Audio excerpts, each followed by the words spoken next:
Otep, cher Kamit, aujourd'hui je vais parler avec vous une fois de plus des loges, précisément des loges dans l'administration. Vous savez, en ce qui concerne l'administration, les hauts postes dans les administrations ne sont pas souvent confiés à des personnes au hasard. Et il existe certains accords dans lesquels certains postes seront réservés à certaines personnes qui font partie uniquement de certaines loges. Par exemple, si le président de la République est dans une loge maçonnique et il a ses proches qui sont par exemple dans une loge qui est rosicrucienne ou d'ailleurs, il y a des postes qui sont réservés donc à certains membres. Voilà, on va savoir que tel ministère ou tel ministère, c'est uniquement les personnes qui font partie de telle loge, tel ministère, c'est des personnes qui font partie de telle loge. Mais ce qu'on va dire au demeurant, c'est que euh, peu importe les postes qu'ils auront, ces personnes-là auront presque les mêmes obligations. Et je rappelle ici que ça concerne uniquement les pays dans lesquels les chefs d'État font partie de certains mouvements. Ce n'est pas dans tous les pays. Donc, cela ne va pas être que restreint en Afrique centrale, cela va aussi aller même, euh, cela est aussi fait en Europe. Voilà, cela est aussi fait en Europe, plus précisément des pays comme la France, l'Allemagne et tout ça. Il y a certaines conditions qu'il faut remplir pour pouvoir avoir accès à certains postes stratégiques. On ne les donne pas à n'importe qui, on les donne à des personnes qui sont initiées à certains cercles euh, particuliers. Alors, j'aimerais aussi dire que avoir le poste de directeur général dans certaines compagnies, ça, ces postes-là sont réservés, comme je vous l'ai dit, à des personnes qui font partie de certaines loges, mais à des personnes qui ont déjà certains grades au niveau mystique. On ne les donne pas à des débutants. Et aussi, il faut noter que certaines compagnies, certaines sociétés sont considérées comme des loges à part entière. Par exemple, vous avez le cas de l'armée, de la police, voilà, c'est des endroits assez stratégiques. Ils ont leur propre système, ils ont leur propre égrégore là-bas et ils savent comment ils gèrent les choses, les activités mystiques. Voilà, c'est pas parce que vous êtes entré dans une loge qui est connue en Europe, par exemple, vous êtes dans une loge maçonnique rosicrucienne, que vous allez croire que ça vous donne accès à certains postes stratégiques. Non. Euh, la différence, c'est que certaines personnes qui ont accès à certains postes stratégiques faisant partie de certaines loges, ils sont cooptés et on les prépare encore à l'égregore de la compagnie ou alors au système qu'ils auront à gérer. Donc, le fait qu'ils aient été dans une loge X ou Y, ce n'est que la base. Et quand ils vont entrer dans le système intérieur de l'entreprise, il y aura encore une autre forme de loge là-bas dedans. Alors, dans tous les cas, vous avez 5 types de sacrifices qui vous sont souvent proposés. Donc, pour avoir donc accès à certains postes dans certaines compagnies, comme j'ai dit tantôt, il faut que vous puissiez donc euh, répondre à ces 5 sacrifices-là. Vous devez être prêt à ces 5 sacrifices-là. Voilà. Donc, vous avez déjà, premièrement, les sacrifices qu'on vous demande des personnes. Voilà, il y a des personnes qui vont, pour avoir certains postes, vont perdre étrangement leurs parents ou un de leurs enfants. Vous avez, par exemple, il y a par exemple un cas que moi j'ai eu à traiter il y a de cela quelques mois. Il s'agissait ici d'un jeune homme. Il portait le même nom que son papa et son papa avait un poste très stratégique dans son pays.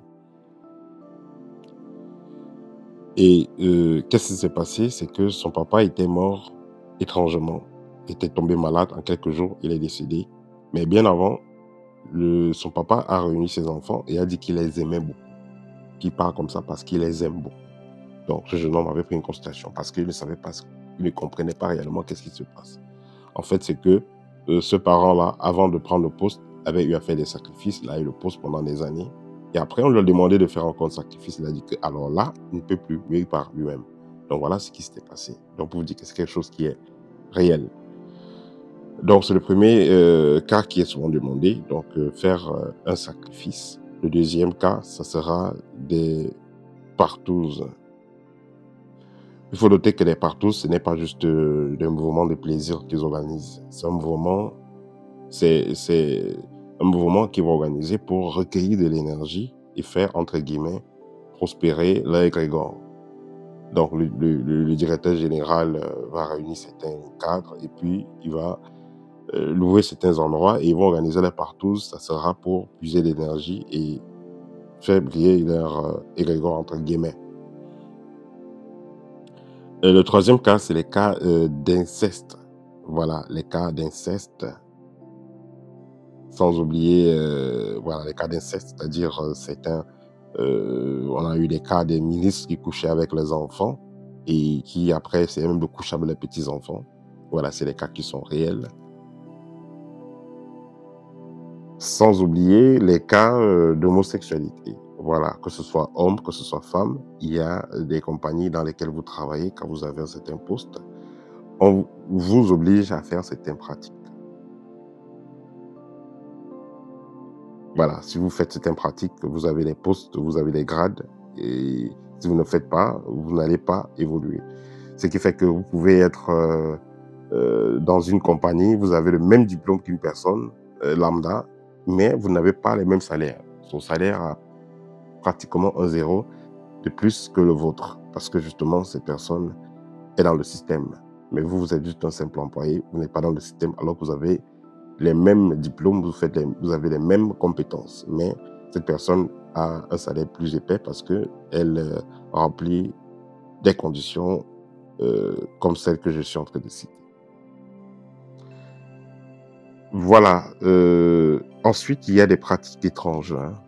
C'est vrai que les partous, les incestes, tout ça, c'est des pratiques étranges, mais il y a des pratiques étranges. Comme par exemple, vous avez des gens qui vont